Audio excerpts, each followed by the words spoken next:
It's exactly 8 a.m. Welcome yet to another hour of Good Morning Uganda. This is Newsreel. My name is Philomena Mastiko, and I do have Mollen with me here and Felix Nkunda.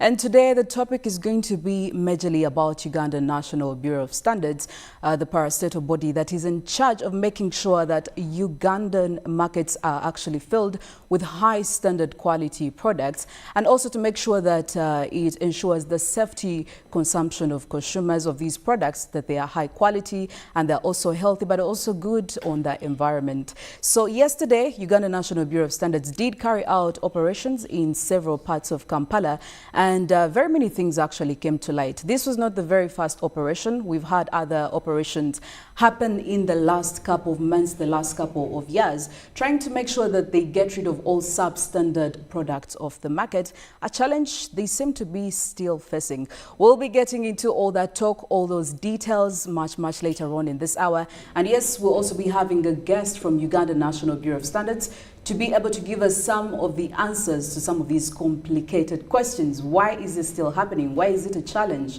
to get rid of all these counterfeit products, the products that we import from other countries into Uganda? Are they high quality? Do they match up to the standards? All this we'll be discussing. But before we get into all that, maybe I could talk to my colleagues here, and I will probably start with you, Felix Nkunda. Why do you actually think that most of these counterfeit products are still flooding, the Ugandan market? And even actually, before we get into that, what is the mandate of Uganda National Bureau of Standards? Well, of course, as you did say, being a parastatal, it does share a mandate between the private and definitely serving the government purpose. But later on, it carries on itself a statutory mandate to be like the quality watchdog of what we call packaged services and products or goods for that matter. As long as a good must pass to be on the market of Uganda, it must be qualified in terms of standard and being fit for purpose for that matter. So clearly, I'll tell you that when you look at the mandate of such an institution, it's by far to protect consumers. Even if you say it in which language or which way, it will come back to the aspect that it's there basically to protect people who consume goods and services on the market of Uganda. And that also caters for both who don't consume such goods or services in Uganda. Even for those that we export, we will be exporting the goods or services outside Uganda. So the protection must come from such an institution if you ask for the mandate. But later on, there's something they call quality assurance on top of all that. Now, quality assurance means that the institution will thrive if Ugandans are getting what we call the worthiness. You see, when you're talking about goods and services, you must be able to, and in particular talking about the standard unit, you must be able to satisfy three things. One, the major one, is what is the expectation that, let's say, Philo or Mollen, when you go to buy lipstick, does it serve the purpose? Does it satisfy your expectation? When someone comes and says that I'm selling milk, is it actually milk as per the definition of milk by the standards unit, for example? But also, having looked at satisfaction of good, that the goods must be satisfactory as to the purpose they intend to. Second is that they must be safe for consumption. Now, we have had very many cases litigated in this beautiful country in relation to what in law we call the failure to uphold the duty of care for consumers. For example, imagine you bought a drink and you found a decomposed fly, a decomposed snail. There's a locus classicus case that was done in the UK that has shaped all these other litigations called Donald versus Stevenson. Like, you wouldn't. So, consumption, safety and health is key also among their core mandates. But the third one is that brand representation is very key in most of these standardization of products and services. That when you come out and say this is a brand, do the goods and services identify with a given brand? For example, if you say that we are a hotel, let's say Serena, do the services match with what you're portraying to be? So basically, in a nutshell, or just giving a draft overview, that is basically the major mandate of the Bureau. Okay. Yeah. All right. Now, maybe this one goes to you, Mollen. There are very many expectations that consumers have from a body like this. Now, one of them is to ensure that there is highly the products that are produced on the Ugandan market, especially on the local scene, are highly competitive. They are up to standards. Now, that is just one of them. But do you think that UNBS has gone ahead to deliver this to Ugandans? Do you think it has been able to protect the consumers? Well, if you look at what the UNBS really stands for, they do have an obligation, and majorly that is to protect public health and also to make sure that there is safety and the customers get as effective products as possible. So that is all about standard, but also you bring in the key factor of health, of public health, and that is where my whole question is on whether UNBS is doing its job when it comes to that. But also they do have a role, that is to formulate and also promote use of standards. Because as long as this is not followed through, then we'll still look at counterfeit products, we'll still look at substandard products out there on the market. But also to look into the environment at which most of these products are given out.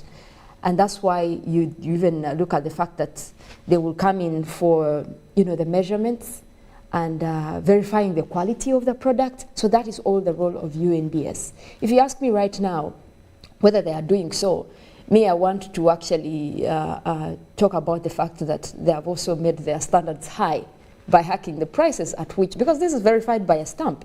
And until you have the UNBS stamp, you're not verified, and at any point they could actually confiscate whatever you're selling. But you look at the cost that they have put up.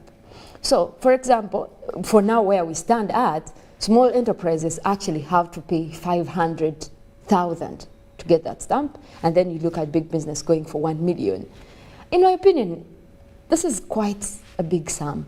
So how about you lower this to a minimal amount, so that if I am starting my business and I have these products, I really want the market, I really want to get my business going. But if you're selling me this stamp of verification at 500,000 Ugandan shillings, to me that's quite much. So I'm thinking, lower this price, don't put your standards high, to make sure that our standards are okay. So that is something that UNBS should be looking into. But you also look at the fact that people abuse this stamp as well. So even when the procedure from UNBS is saying this is how you're going to run your business, you're saying these products are treated with such and such a chemical, or this is what you're putting on the market, and it is consumable according to the rules of guidance of public health. But again, once people get the stamp, then they incorporate their cheaper procedures. So I think then it moves from the role being UNBS to also the people giving out the products, the companies that are giving out the products. So I think there is a gap there to ensure, and this is why we are having issues of fake products on the market. Because what was verified by UNBS is not what they are doing. The fact that they got a stamp, they're comfortable, and now they think they can go around with products. So there is need for continuous monitoring from this body to make sure that even after they verify you, once in a while they come to check in. I think that's where we're lacking actually. I haven't seen that kind of commitment from UNBS going back to businesses and ensuring that what they verified is the procedure they are using, because most people are abusing this. And you also look into the fact that if government is to come in and really support, they come in at the last hour when there is an issue. We've had a lot of examples, and I don't want to mention brand names, where we've seen, expired products on the markets, and these were even verified by, UNBS was involved, but these are still on the market. And government does come in at last to just, the aftermath. So how about we avoid that and make sure there is a procedure to make sure that these people get the right products on the market? So that is where I'm seeing the gaps here. Okay. Now, Felix, let's talk about the quality of products that are actually imported into the country. On several occasions, Uganda has been cited to be a dumping ground. That is what they actually call it, a dumping ground for very many, low standard, low quality products from other countries, and we seem to be very okay with that. I don't know whether we are okay with it, but we consume them at least at a very high rate.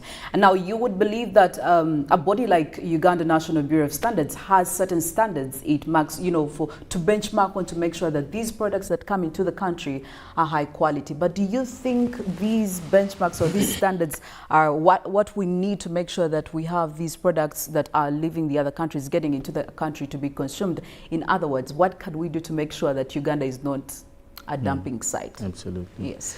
Well, of course, it is by far true what you say, that we have since longer time, by the way, become a dumping ground, and the evidence is all over the streets of Kampala. You don't have to even to lodge an inquest or research, or yes. It doesn't have to be like investigation. You just have to walk on the streets of Kampala. It's out yes. there. Yeah, and you buy a shoe, as you walk up the street, the sole is off.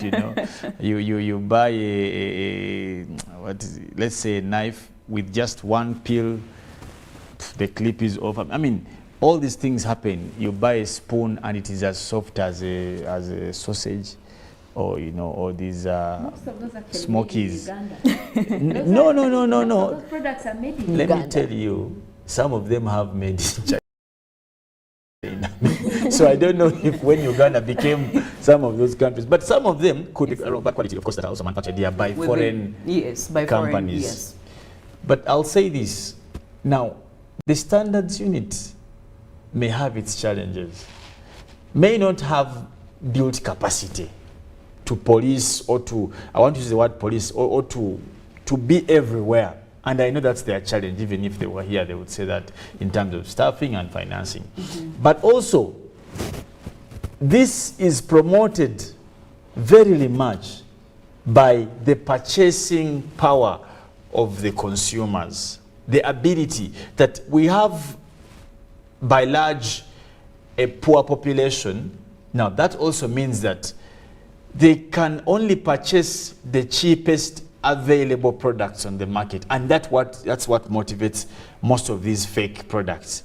That if, let's say, Mollen was selling these, normally they call them Nyonyintono, and they are cheap and fake, yes, at about 2,000 shillings. The original ones, by the way, cost 150. For some of us, we have and I almost fought with someone. Complain about the pricing. I'm telling you, I almost fought with someone because of that. Guy told me this is 200. But also have people like Felix who buy it because it is actually having a higher price. Yeah, and when absolutely. that is standard. Preference, yes, definitely. Thinking it is standard, but sometimes it's not. The price is not related to the standard. Of course. That is debatable. But the reason why I brought this example is to show you that the reason why you have many counterfeit goods on the market, or low quality that doesn't even pass any standard, is simply because that is what the consumers can afford. You get the point? That's what the consumers can afford, and they are willing to purchase it. So, because it is available, and the purchasing power is also available, is what they can afford, the producers will definitely be able to go for that. So, answering what you asked me, Philo, is that why we continue to see these imports that are low quality and what, it's because that's what the market can afford. Yes. And because the sellers, the people who, that's why they continue bringing them. Yeah, so we actually give them a leeway for them to continue because we keep consuming them. Absolutely. Yeah. Well, we are still discussing Uganda National Bureau of Standards, the expectations that people have from them as a body that is here to protect the consumers, but also to promote a highly competitive product range for both local consumers and also people who bring in products. Like I told you earlier on, we do have a guest who is going to be addressing some of the questions that we've had for quite a long time, and she'll be here just in a few seconds, but we go for a short break. When we get back, she'll be on set with us.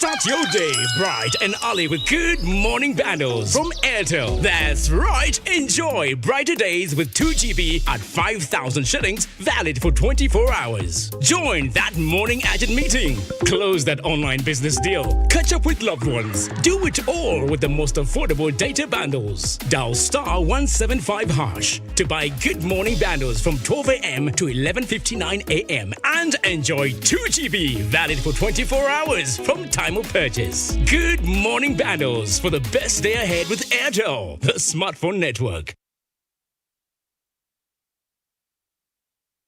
Patriotism is a feeling of love, devotion, and the willingness to sacrifice for one's country. I say no to corruption because I put my country first. I choose peace over violence because I put my country first. I love Uganda. I serve Uganda. I sacrifice for Uganda. I'm loyal to Uganda. I love myself. Be patriotic. Uganda first. This message is brought to you by the National Secretariat for Patriotism Co-Uganda, Office of the President.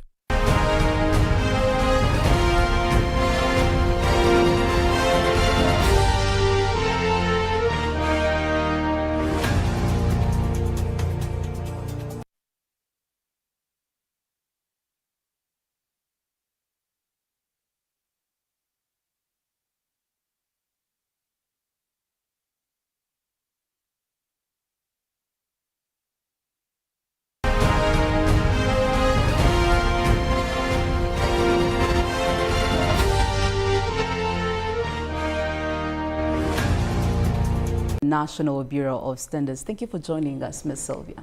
Thank you, Philomena. Good morning. Good morning. So earlier on, you actually phoned us trying to discuss